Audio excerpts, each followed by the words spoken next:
Sponsorship conversations often start in the wrong place, not with strategy, not with objectives, not with a clear picture of what the portfolio is supposed to accomplish. They start with an opportunity, a league, a team, an athlete, an event. And the moment that opportunity enters the room, it takes over the conversation. Stakeholders start debating the property, they start reviewing the package, comparing costs, assessing whether it's worth pursuing, but the criteria that should govern that decision may not have been established yet. That is a problem, and it's more common than most brand owners want to admit. Here is the first thing worth understanding. A sponsorship portfolio is not a list of properties, it is a system. Within that system, different sponsorships play different roles. One property might serve a flagship awareness platform. Another might be about audience access. Another might strengthen your presence in a market or a particular passion point that really matters to your business. The strength of a portfolio isn't determined by the quality of individual sponsorships in isolation. It's determined by how effectively those sponsorships work together. A portfolio full of individually attractive properties can still be strategically weak if investments overlap, if they're reaching the same audiences repeatedly, and if important business priorities are going unaddressed. The goal isn't to acquire good sponsorships. The goal is to build a portfolio that functions as a coherent system. So, how do portfolios wind up becoming fragmented? Rarely it's through a single bad decision, almost always through a series of decisions that each looked reasonable at the time they were made. A property becomes available, a rights holder makes a compelling pitch, a senior leader has an interest in a particular sport, a long-standing partnership gets renewed because it's always been in the portfolio. Maybe a competitor moves in. None of these decisions are inherently wrong. The problem is they happen independently of one another. Different decisions made at different times by different stakeholders against different objectives.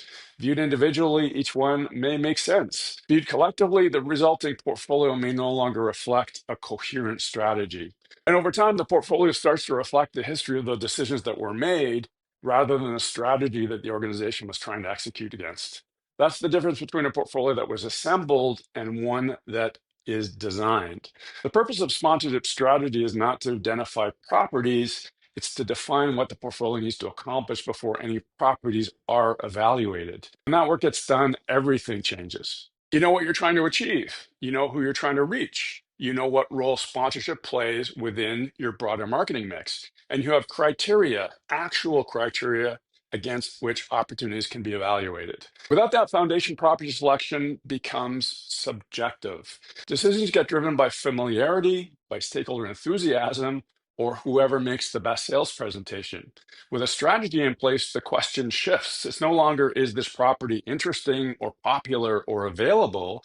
It becomes, does this property satisfy a specific requirement within our portfolio? Does it reach an audience that matters? Does it support an objective we prioritized? Does it strengthen the portfolio in a meaningful way? Does it contribute something that's currently missing?